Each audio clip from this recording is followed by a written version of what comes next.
Review of Napoleon by Paul Johnson. It would be difficult to find a person who does not know what Napoleon was, a key figure in European history in the early 19th century. He was first consul, then general, then emperor of France. After conquering a large part of Europe, his military campaign in Russia failed miserably, leading to his conclusive defeat by Wellington in Waterloo and to exile in St. Helena, where he died. However, few of the general public is aware that Napoleon was born in the island of Corsica, which for a long time was part of Italy, that before St. Helena he was exiled to Elba and managed to escape back to France and regained power, although only for a short period. Nor is it commonly known the strength and weakness of Napoleon's character. These are among the reasons that Napoleon remains a fascinating figure. Even though there have had more books written about him than any other individual, with the sole exception of Jesus Christ, publishers regard a Napoleon book as more likely to sell than any other biography.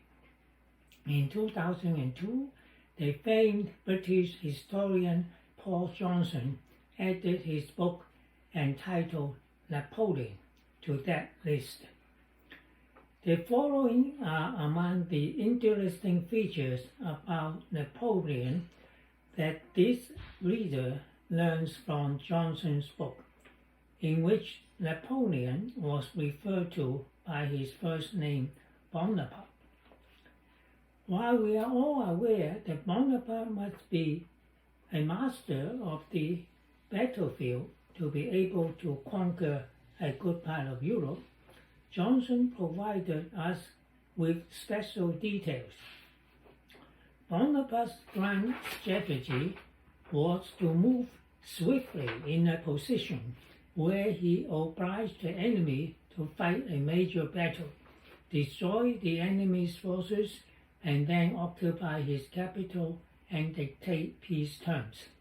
However, he lacked the patience to fight a defensive campaign.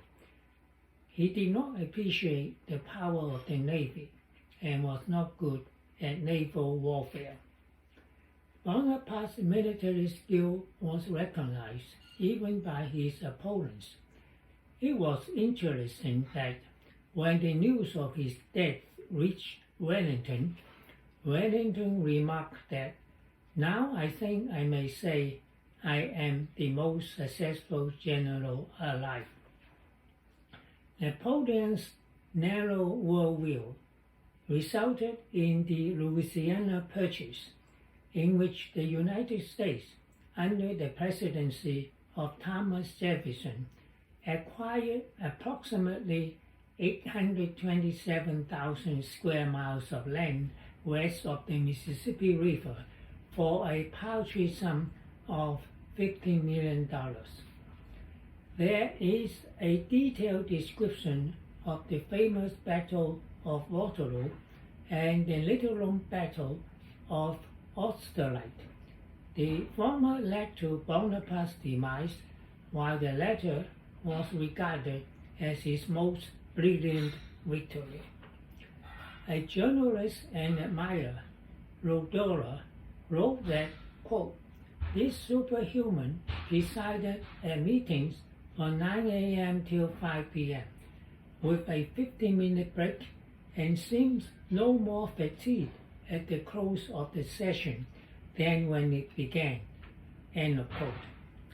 Bonaparte's weakness was captured in the words of his faithful secretary, Fauvelet Bolenier, quote, "Bonaparte was a man who, when he was in his cradle, had been given by the good fairy gifts beyond the imagination of most men, but he had denied him things that most people, however humble, take for granted: the ability to distinguish between truth and falsehood, or right and wrong.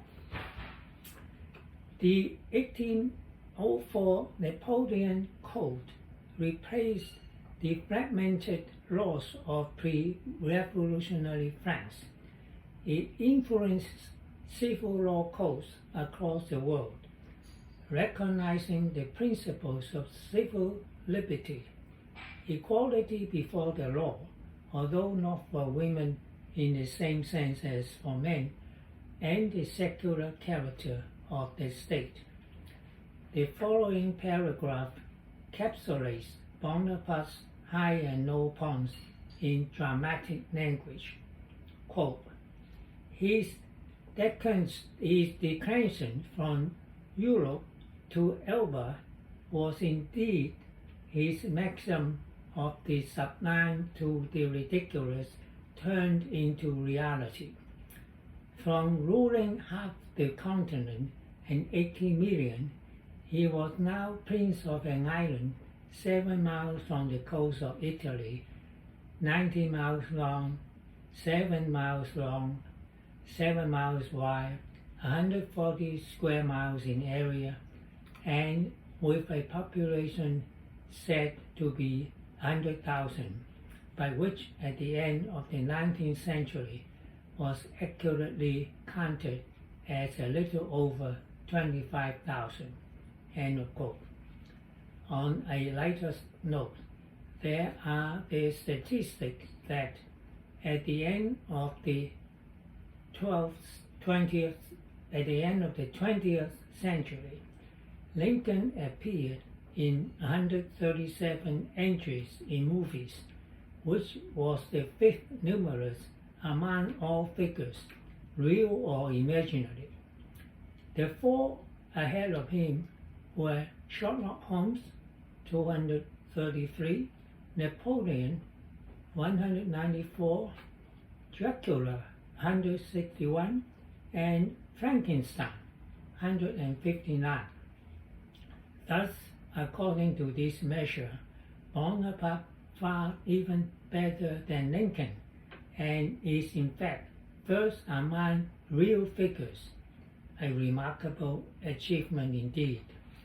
In conclusion, this is a book that reinforces the notion that the most dramatic personalities and events are found in real life rather than in fiction.